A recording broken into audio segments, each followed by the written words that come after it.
Hi everyone, and welcome to my birthday's General Hospital recap from the 17th. As always, don't forget to subscribe so you don't miss any of our videos or recaps. Last week, I don't even know how to tell you how crazy last week was, but I am doing a marathon upload right now of pretty much all of last week's, and we're gonna get all caught up, so let's get right to it. So at the cemetery, Anna is putting flowers on Morgan's grave. Felicia comes by. She was visiting Georgie. It's very close to her birthday. Anna thinks overall of Liv's victims and all the havoc she wreaked while she was in Port Charles, and Felicia says that, it's finally over. She was arrested. At General Hospital, Carly meets Scout. Then Jason and Carly talk alone. She does feel some closure with Liv caught, and she learns something about herself, that last night, it's only last night, and she always thought that she understood why Sonny did what he did, but now she truly understands. And Nell gets brought up. She wants to know when he knew. Before Christmas. Well, that goes over just about as well as you think it does, as she feels he should have told her. He says it wasn't his place, and she's like, "You're my best friend." Like, yes, it is. But he says what matters is that they lost Morgan and they needed each other, and he didn't want to be the one who came in between that at that time, which is understandable. And Jason says, it was one mistake that Sonny made. It wasn't an affair, and, he was in pain, he was drunk, and now they can heal, and this is what's important. At the PCPD, Scott visits Liv in the interrogation room. She wants to talk about the good old days, and he's like, no, and calls her a lunatic.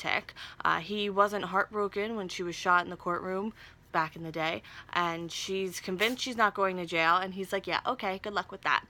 Dante's not thrilled that Scott was in there, but it's whatever. Liv tells Dante she's sorry for his loss. She asks why he hasn't recused himself from this, because it's a conflict of interest, and he's like, there's no conflict of interest here. She's gonna go down for what she did with or without him. Like, it's like, I don't know what she's talking about. And she blames Julian for all of this. Anna comes in, and Liv wants to treat this as a game, and Anna's like, sure. And Anna pieces together what has happened since Liv was shot by Julian. And Liv reveals that she had to go all over the world for surgeries, and she almost wasn't okay. What a shame it would have been for the people of Port Charles. Liv is sorry for Anna losing her baby. I was almost Canadian there for a second. And she never meant for that to happen, and Anna brings up Morgan. And Anna has two questions. Why come back? Why now to come back? And how did she ever get well enough to come back? The hospital in China, apparently the doctor found a way to make her whole through reincarnation, and he showed her what needs to be done to rise again, so she figured she'd bring Duke back, understandably. And Anna asked why all the carnage if that was your one goal, and she never meant for Morgan to die. And then Anna then in her mind Anna let Duke die, and she says Anna didn't deserve him. And Anna asks why Robin and Sam and Alexis, and Liv says things need to be done, but Anna isn't buying it. And Anna hopes Liv sees one day the ruin she made of her life and everyone else's, because her life is effectively over. Liv says that she knows something Anna doesn't know. She knows a secret about Anna. Dun dun dun. At Perks, Alexis is reading Julian's letter. It tells the truth. He thought he killed Liv. Last spring she showed up and wanted revenge. He begged for her to just kill him, but she wanted more, and she ordered him to kill Alexis.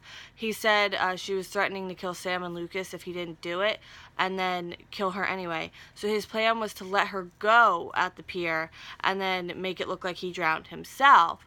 But Sonny interfered, and then Liv tried to kill him, and that's when Morgan died. So theoretically, if Sonny hadn't have been there that night, Alexis and Julian just kind of would have run away together, I guess.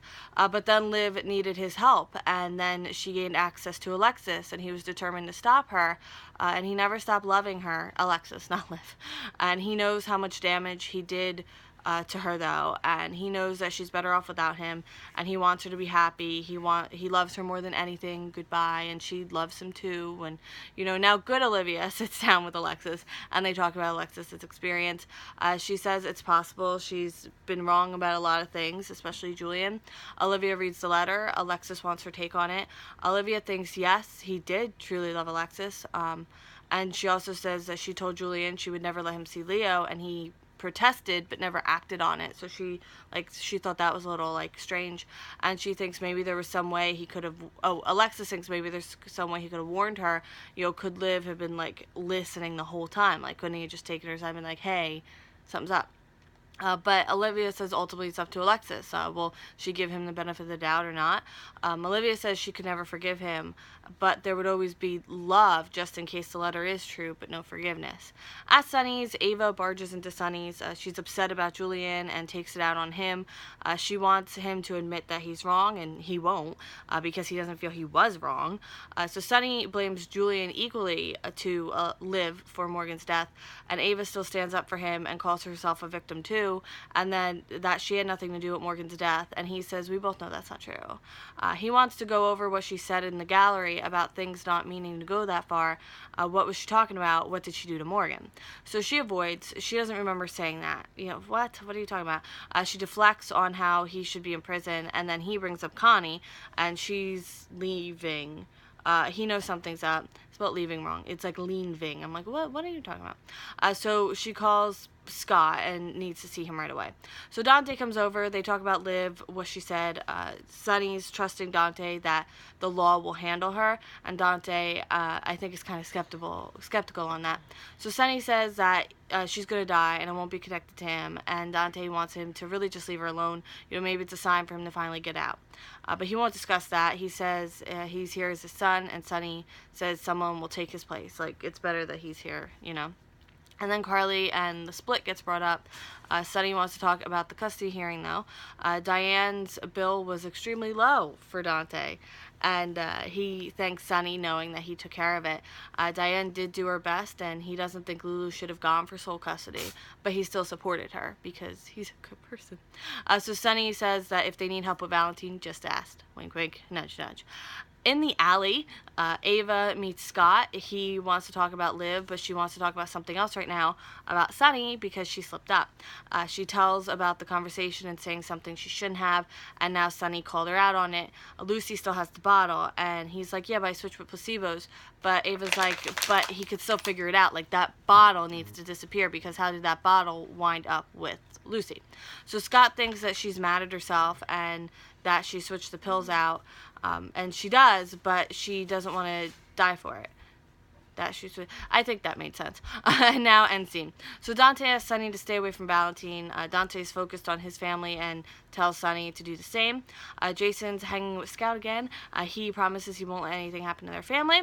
Liv knows a secret, and Anna's like, fine, what do you know? But Liv says nothing. She's crazy. Haha. Liv says that. But now Liv knows that there is a secret to know. So I kind of see her game there. And Carly comes over Sunny's. And that is it for the 17th. Thank you so much for watching, and we are getting caught up right now. So I will see you in like 5 minutes. Bye.